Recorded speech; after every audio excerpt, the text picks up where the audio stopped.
If we were to rank every NFL team based on their future, based on their current cap situation, young players that could develop into stars, I think Miami might be towards the bottom of the league. And I know that's going to sound crazy to say, but this team doesn't have very good trench play. Now, they got great production from Chop Robinson last year, which I'm excited about, and we'll touch on that throughout the video. But the quarterback is a major question mark. Tyreek Hill is going to be a question mark all offseason.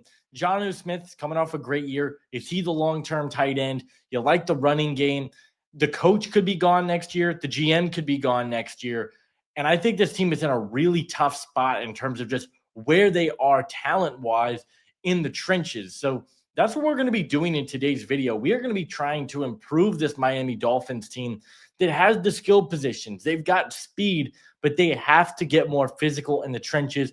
What can Miami do to fix this and try and contend in a loaded AFC? That's what we're going to be attempting to do in today's mock draft. But if you guys are new to the channel, consider hitting that like and subscribe button. We're doing 7-round mock drafts for all 32 NFL teams.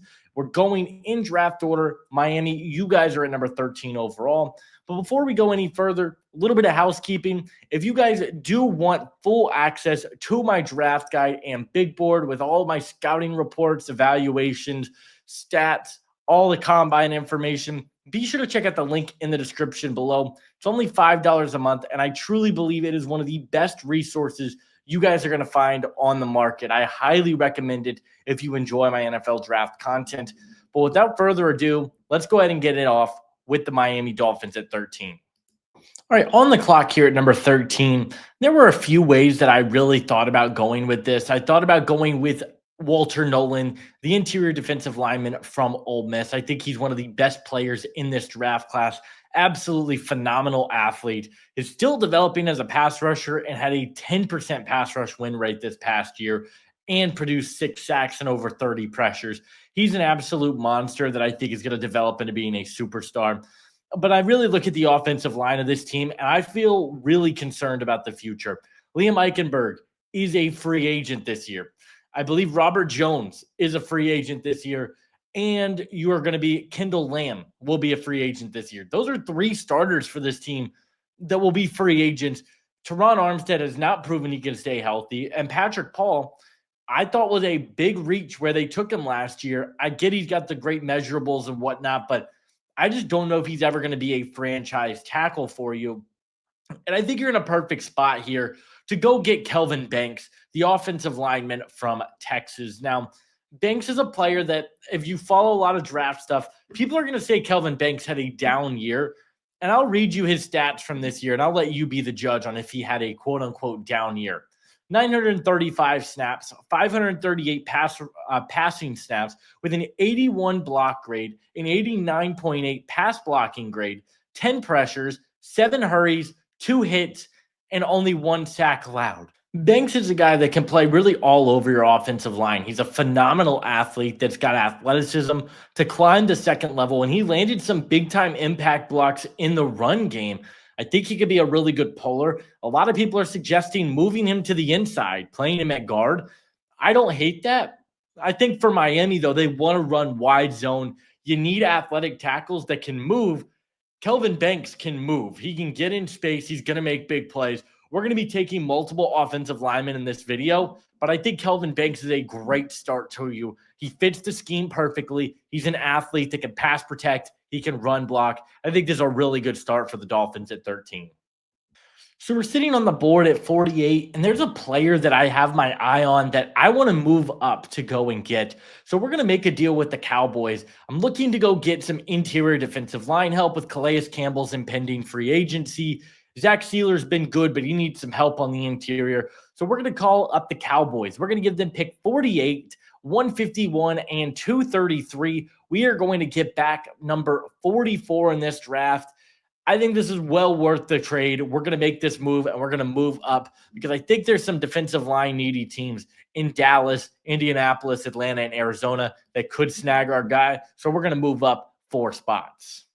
And the player I had my eye on here at pick number 44 was Oregon defensive lineman Derrick Harmon. Harmon's been a player I've absolutely loved since the second I turned on his tape this season. He's been a absolute problem. 6'5", 310 pounds.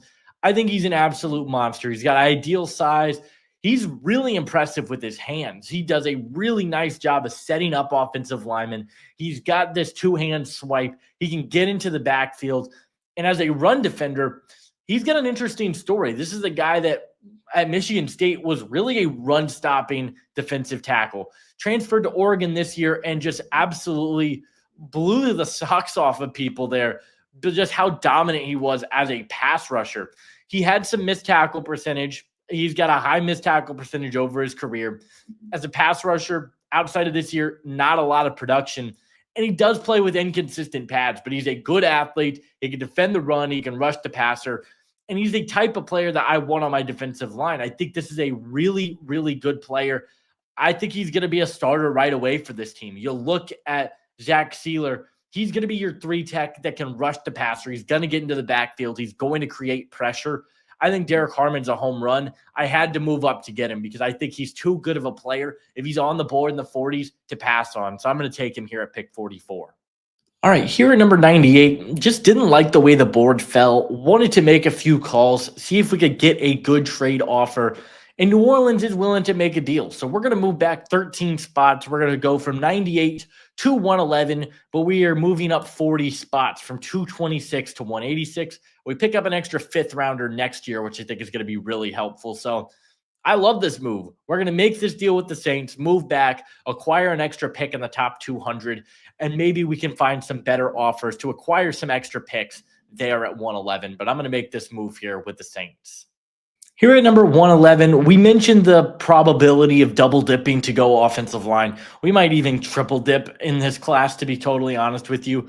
But we're on the board at 111, and I want to get a guy that I think could play tackle, I think could play guard, and that fits the scheme really well. And I'm going to go with my guy, Charles Grant, the tackle from William and Mary.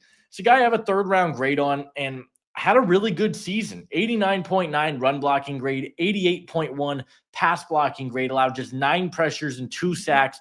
A player that is very similar to Teron Armstead in the way that he moved. He's 290 pounds. He's a guy that a lot of people think could play guard, could play center. He's just a really, really impressive athlete. He's super strong, comes from a wrestling background in high school. He is going to get on the move. He is going to just move people in space. I absolutely love him. I think he is a very strong, very technically sound offensive lineman that fits the scheme. He wants to get an outside zone. He's a very good run blocker. And if you come away with this draft where you can have Kelvin Banks at your left tackle, you can put Charles Grant on the inside, and then you have Patrick Paul as your right tackle, I think you feel a lot better about this offensive line moving forward. I'm a big fan of Charles Grant, one of my guys in the class. Got the privilege of interviewing him. So if you guys want to check that out, it's available for free on my Patreon. Link down in the description below. But huge fan of him. Think he's a perfect scheme fit for this team. I'm going to take Charles Grant at 111. So this is the second call we have gotten from Seattle in the last 2 picks that we've made. And I don't see the problem in this. They're willing to give us an extra pick that we wouldn't normally have. So we're going to make this deal. We're going to replenish a pick that we lost when we traded up from Derrick Harmon. We're going to move 115 and 186. We are going to get back 137, 173, and 187. I think this makes a lot of sense. We get a lot of extra mid-round capital. There's some players I have my eye on. I think they could be on the board for us down at 137. So I'm going to make this move with Seattle and just acquire a little bit more draft capital in the mid-rounds. Here at pick 135, we have to address the safety position. It's a huge question mark for this offseason surrounding Miami. Is Javon Holland going to stay? Is he going to go? Either way, I think you're going to use some improvement on the back end of this team. And Jalen Reed is a player that I've got my eye on out of Penn State, coming off a really productive season. When Kevin Winston went down, the safety room, there were a lot of question marks, and Jalen Reed answered a lot of those questions that we had this season. He's 6'1", 209 pounds, the ideal frame that you look for. I think he's really strong in zone coverage. He's got decent eyes. He can be utilized as a blitzer. I think he's got quickness to come off the edge and fly around and make some big plays. I do think he needs to improve his footwork. I felt like he got flat-footed from time to time. But he could play in the slot. He could play man coverage. He could play in the box. And he gives you some versatility on the back end, which I think Anthony Weaver would just absolutely love. I think Jalen Reed is a really good player. I think he's going to go in the 3rd to 4th rounds. And for a Miami team that's going to need help on the back end, I think this is a move that would absolutely be a home run. So I'm going to take Jalen Reed here at 135. Here at pick 137, I'm going to go take a cornerback. It's not the biggest need for Miami in the world. I get that, but I think the value here is really good for Mello Dotson. I think he fits really well. This is a guy that has played a little bit of everywhere for the Kansas Jayhawks and has done it at a pretty high level. This is a guy that was a Shrine Bowl standout for me, had 5 interceptions and 5 pass breakups this season while playing 51.5% of his snaps in zone coverage, played a good portion of those snaps, nearly 30% in man. I think he's really good. 78.3 coverage grade, 75.7 zone grade, can defend the run, is a willing run defender, which you like to see from him. This is just a guy that's got high-end instincts. Unfortunately, the Cam Smith pick has just not worked out for this Miami Dolphins team, which sucks. I was a huge Cam Smith guy. You've got Kendall Fuller for one more year. He was fine, I guess. I like Jalen Ramsey. He's still playing good football, but I don't think it hurts to get a developmental young guy in there with instincts, with ball skills that could play. I like Kader Kohu in the slot. I think Mello Dotson could be a good boundary corner opposite of Jalen Ramsey. So we're going to go with Mello Dotson here at 137, improve the secondary just a little bit more. And I think this will be a really good pick for Miami in this spot. On the clock here at 156, we're going to go with a linebacker for this team. You're going to be losing a couple of linebackers from this team. Tyrell Dodson, the starter, he's a free agent. You just haven't gotten a ton of production from this spot. So there's a few guys that I'm interested in. Cody Lindenberg from Minnesota is ultimately the guy I think I'm going to go with. I'm a huge fan of Cody Lindenberg. I've been a fan of his for quite a while. He's a borderline top 10 linebacker in the class for me. He is the top remaining guy in this spot. He's 6'2", 239 pounds, has 33-inch arms, 77.5-inch wingspan. He's just a really smart player, a cerebral linebacker that I think is going to be a really smart coverage player. He's going to defend the run, and he's just got so much experience under his belt. I think he's going to come in right away and be an impact starter. No, he's not this crazy high, explosive athlete. He does miss tackles from time to time. I think he needs to be more disciplined. But I think the floor is very high for Cody Lindenberg. He's going to be a really solid coverage player. He's going to come downhill and defend the run at an effective level. And I think he's a good and smart player. He's got great instincts for the position. I think he's underrated in this class, quite frankly. I've got a 4th round grade on him, and I think he's going to be a really good starting linebacker at the next level. He's been number 149 overall prospect, so right in this range. I'm going to take Cody Lindenberg at 156. Here at pick number 173, we're going to go with a player that I've wanted to take in probably the last 6 mock drafts, and quite frankly, I think is the most underrated player in the entire draft, and that's going to be North Carolina edge rusher Kaimon Rucker. This guy is just an unbelievable pass rusher, wins with a ton of different moves. He's got chop moves. He's got a really nice spin. He just sets offensive linemen up left and right with finesse, and he has power in his game. Strong hands. He's just a powerful pass rusher off the edge. And I think he's going to be a difference maker in true pass sets right away. The issue is going to be run defense with him. He's not a very high-end run defender. That's just never really been his game. But this is a player that I feel like has just been super underrated in this draft class. When you talk about pass rushers, no one seems to be giving Kaimon Rucker the praise. He had an 18.1% pass rush win rate, had 31 pressures this past season for the Tar Heels. I've got a 3rd round grade on him, and I really have a hard time figuring out where to take him in these mocks because I don't know if he's a 3rd round pick, even though that's where I have the grade. He didn't get invited to any of the All-Star events, which I think is absolutely ridiculous.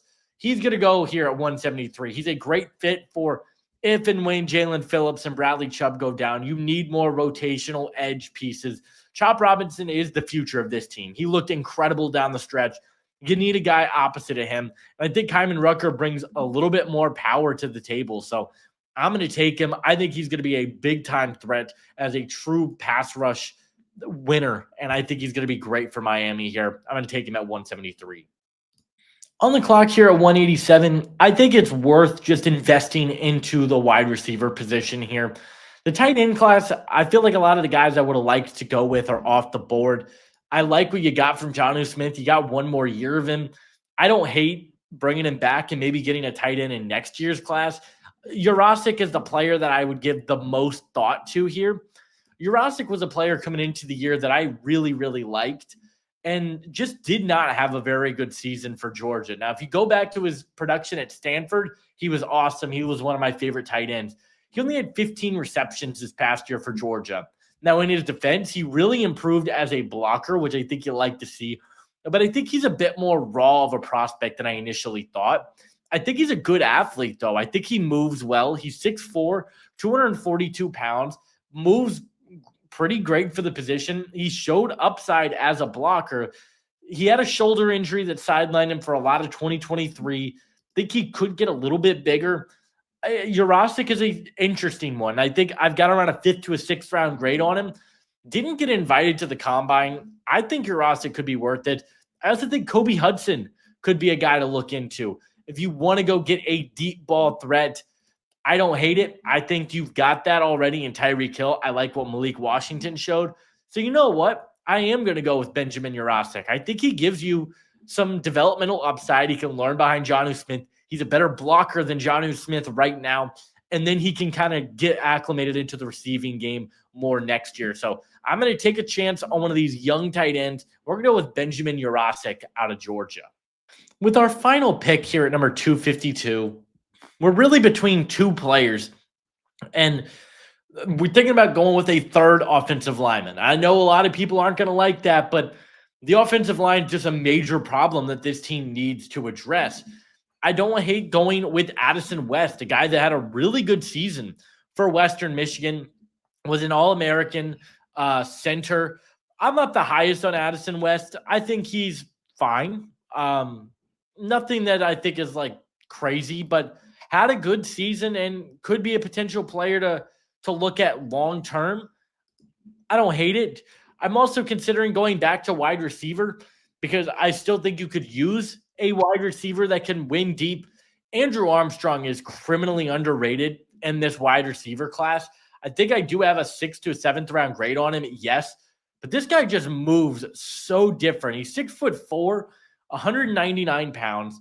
This is a guy that has played a little bit of everywhere. Quick first step off the line of scrimmage. He's a crisp route runner. He understands where to settle in zone coverage. He's a willing blocker. Yes, he does need to work on his release package. I think he struggled against press coverage. He's not really a contested catch guy. That's not really going to be his game. He did have 17 contested catches this past season, though, which is really good. I like Andrew Armstrong as a potential dart throw here in late day 3, but I actually don't think I'm going to go with either of those players. I actually think we're going to go with another interior defensive lineman, get a true nose tackle here, a guy that I think could be a potential sleeper down the board. That's going to be Cam Horsley, the defensive tackle from Boston College. This is a guy that's got really good size, 6'2", 307 pounds. Was a Shrine Bowl standout for me. I thought he looked really, really good. Great size. Is a very stout run defender. And I think that's what you're looking for in this defense that they run. You need a better run defender. He's not super athletic. He's not going to be much of a pass rusher. He's not super active with his hands, but he's going to defend the run at a high level. And I think here at 252, this is a good range to go and get that guy. So I'm going to take Cam Horsley with my last pick, and he's going to be a developmental nose tackle for the future. So Dolphins fans, there we have it, my 7-round Miami Dolphins mock draft. I'd love to hear from you guys what you think of it. This was one of the most challenging mock drafts we've had to do so far because I think this team has a lot of holes, A lot of areas they can look to improve. But I think this one turned out really nice. But I'd love to hear from you guys down in the comment section. Do you like it? Do you hate it? Let me know down below. Leave a like on this video. Subscribe if you are new. And I'll see you guys in the next one. Adios.